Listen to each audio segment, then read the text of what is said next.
Currently Tata की EV industry में काफी चर्चा हो रही है। रिसेंटली कंपनी में फॉरेन इन्वेस्टमेंट को लेकर हमें काफी पॉजिटिव साइंस दिखे हैं इनके शेयर प्राइस में। साथ ही साथ इनकी जो नेक्सॉन ईवी है उसने भी रिसेंटली 10,000 यूनिट्स का आंकड़ा पार कर दिया है। इसके अलावा और भी कई सारी चीजें हैं जिसके बारे में आज हम डिस्कस करेंगे कि क्यों टाटा का इलेक्ट्रिक व्हीकल्स को लेकर फ्यूचर काफी ब्राइट है। तो फ्रेंड्स, मैं हूँ पार्थ पटेल, आप देख रहे हैं इलेक्ट्रीफाई इंडिया, तो लेट्स इलेक्ट्रीफाई।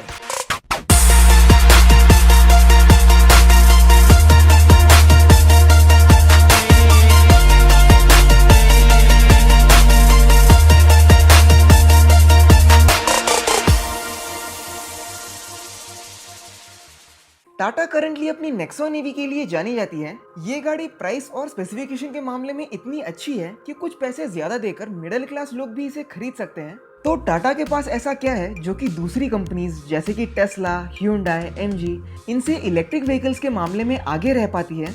अगर हम ऑटोमोटिव इंडस्ट्री की बात करें तो इसमें एक कंपनी काफी सारी दूसरी कंपनीज पर डिपेंडेंट होती है। जैसे कि अगर हम टायर्स की बात करें, व्हीकल की फ्रेम्स को बनाने के लिए स्टील की बात करें, या फिर इनके इलेक्ट्रॉनिक कंपोनेंट्स की ही क्यों ना बात करें, इन सभी चीजों के लिए एक टिपिकल ऑटोमेकर कई सारी दूसरी कंपनीज पर डिपेंडेंट होता है। अब मारुति सुजुकी का ही एग्जांपल ले लेते हैं। ये टायर्स MRF या JK टायर जैसी कंपनी से लेते हैं। इनका स्टील ये टाटा स्टील से लेते हैं और कुछ स्टील इंपोर्ट भी करवाते हैं पॉस्को स्टील से, जो कि एक कोरियन स्टील मैन्युफैक्चरर है। और ग्लास के लिए ये असाही ग्लास कंपनी पर डिपेंडेंट है। तो ऐसे ही ये कंपनी थर्ड पार्टी मैन्युफैक्चरर्स पर डिपेंडेंट होती है। ओवरऑल एक कार को बनाने के लिए काफी सारी कंपनीज का कंट्रीब्यूशन होता है। एक ही कंपनी पूरी की पूरी व्हीकल को डिजाइन से लेकर मैन्युफैक्चर नहीं कर सकती।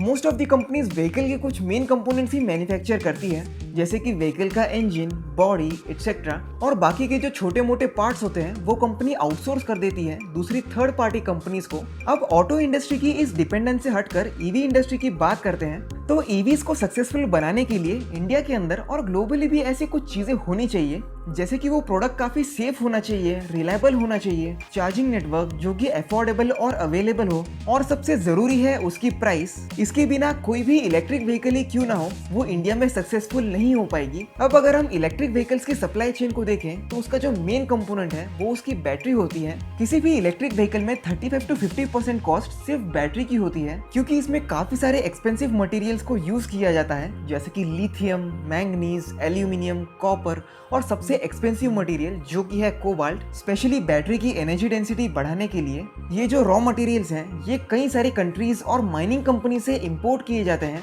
स्पेशली लिथियम, और उसे यहाँ लाकर रिफाइनिंग भी की जाती है। बट इतनी सारी चीजें होने के बावजूद भी बैटरी में और कुछ चीजें ऐड की जाती है, जैसे कि इलेक्ट्रोलाइट्स, एनोड्स, कैथोड्स। तो इनमें केमिकल कंपनीज का काफी बड़ा कंट्रीब्यूशन होता है। और यहाँ पर टाटा का one of the biggest advantage आता है, जो कि है टाटा केमिकल्स। इनके पास पहले से ही काफी बड़े बड़े प्लांट्स मौजूद हैं जो कि बैटरी बनाने के लिए केमिकल्स को मैन्युफैक्चर करते हैं। अगर हम इसे टेस्ला से कंपेयर करें तो वो अपनी बैटरी के लिए पैनासोनिक, LG केम और CATL, जो कि एक चाइनीज बैटरी मैन्युफैक्चरिंग कंपनी है, इनसे बैटरीज मैन्युफैक्चर करवाती है। और अपने केमिकल्स के लिए ये कंपनीज फर्दर दूसरी कंपनीज पर डिपेंडेंट होती है। और इसी चीज की वजह से टाटा को काफी ज्यादा फायदा होने वाला है, क्योंकि उनके पास मटेरियल्स और कंपोनेंट्स पहले से ही अवेलेबल है, सिर्फ उन्हें अपनी सब्सिडरी से इसे मंगाना है। इस मैन्युफैक्चरिंग सप्लाई चेन में टाटा के पास जो चीज नहीं है वो कंपनी एक्वायर कर रही है। जैसे कि रिसेंटली वो गुजरात में लिथियम रिफाइनिंग प्लांट को बना रही है, जिसमें कि बैटरी, जो कि इलेक्ट्रिक व्हीकल का सबसे इंपॉर्टेंट कंपोनेंट होता है,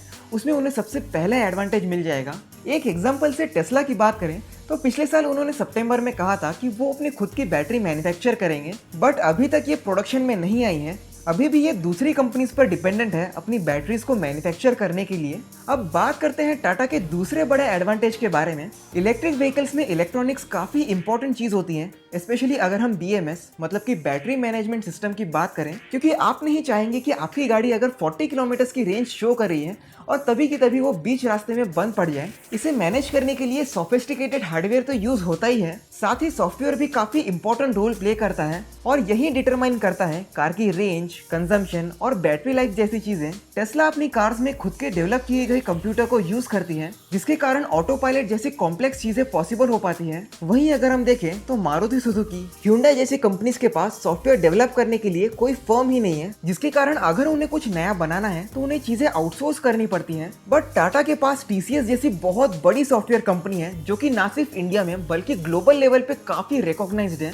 और ऐसी कंपनी को यूज करके वो इजीली काफी अच्छा बैटरी मैनेजमेंट सिस्टम बना सकते हैं और अपनी कार्स के अलावा दूसरी कार्स में भी डिप्लॉय कर सकते हैं, और ये भी इनका एक काफी बड़ा एडवांटेज निकल के आता है। तीसरी चीज जो कि टाटा को बाकी सभी कंपनी से काफी बड़ा एडवांटेज देती है वो है टाटा पावर। आप तो जानते ही होंगे कि बिना चार्जिंग स्टेशन के ईवीज को यूज करना काफी मुश्किल होता है। जो कंपनी चार्जिंग नेटवर्क को डोमिनेट करेगी वही ईवी इंडस्ट्री में भी डोमिनेट कर पाएगी। इसका सिंपल एग्जांपल है टेस्ला के सुपर चार्जिंग स्टेशंस। अगर आप यूएस या यूरोप जाएंगे तो आपको मोस्टली टेस्ला के ही चार्जर्स नजर आएंगे, जो कि कंपनी को अपनी कार्स को सेल करने के लिए काफी बड़ा एडवांटेज है। वहीं दूसरी तरफ अगर हम टाटा पावर की बात करें तो इनके चार्जिंग स्टेशंस तो हैं ही, साथ ही ये पावर जनरेट और डिस्ट्रीब्यूट भी करती हैं, जिसका एक हिस्सा वो अपने चार्जिंग स्टेशंस को भी सप्लाई करती है। और मेनली इसी चीज की वजह से टाटा अपने चार्जिंग नेटवर्क को काफी तेजी से एक्सपेंड कर सकती है compare to other companies. Tata को चौथा एडवांटेज मिलता है उनके रॉ मटेरियल्स को लेकर। टाटा अपनी कार्स के लिए काफी ज्यादा अमाउंट में स्टील भी मैन्युफैक्चर करती है,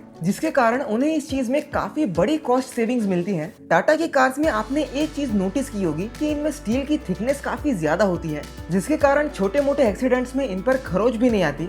वहीं मारुति जैसी कंपनीज अपनी सेफ्टी रेटिंग के लिए बदनाम है। ऐसा नहीं है कि टाटा ज्यादा पैसे चुकाकर हमें ऐसा प्रोडक्ट प्रोवाइड कर रही है, बल्कि ऐसा इसलिए क्योंकि उनके पास खुद के स्टील प्लांट्स हैं और बिना किसी से खरीदे वो स्टील एक्वायर कर सकते हैं, और इसी वजह से उन्हें क्वालिटी में भी एक बहुत बड़ा एडवांटेज मिल जाता है। अब इतनी सारी चीजें होने के बावजूद भी टाटा के पास अब भी एक चीज नहीं है, वो है इलेक्ट्रॉनिक कंपोनेंट्स। टाटा इसे लेकर अब भी दूसरी कंपनीज पर डिपेंडेंट है और ग्लोबल चिप शॉर्टेज की वजह से उन्हें भी इस चीज का सामना करना पड़ रहा है।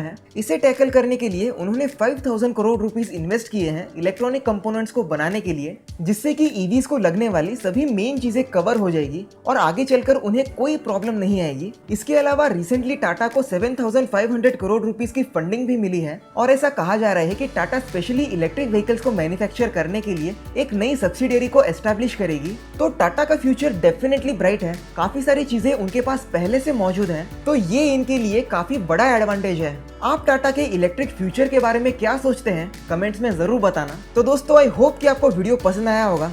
अगर पसंद आया है तो वीडियो को लाइक कीजिए, चैनल को सब्सक्राइब कीजिए, जिससे कि आपको ऐसे ही इलेक्ट्रिक व्हीकल से रिलेटेड वीडियोस मिलती रहे हिंदी में। तो फ्रेंड्स, मैं हूं पार्थ पटेल। जय हिंद, वंदे मातरम।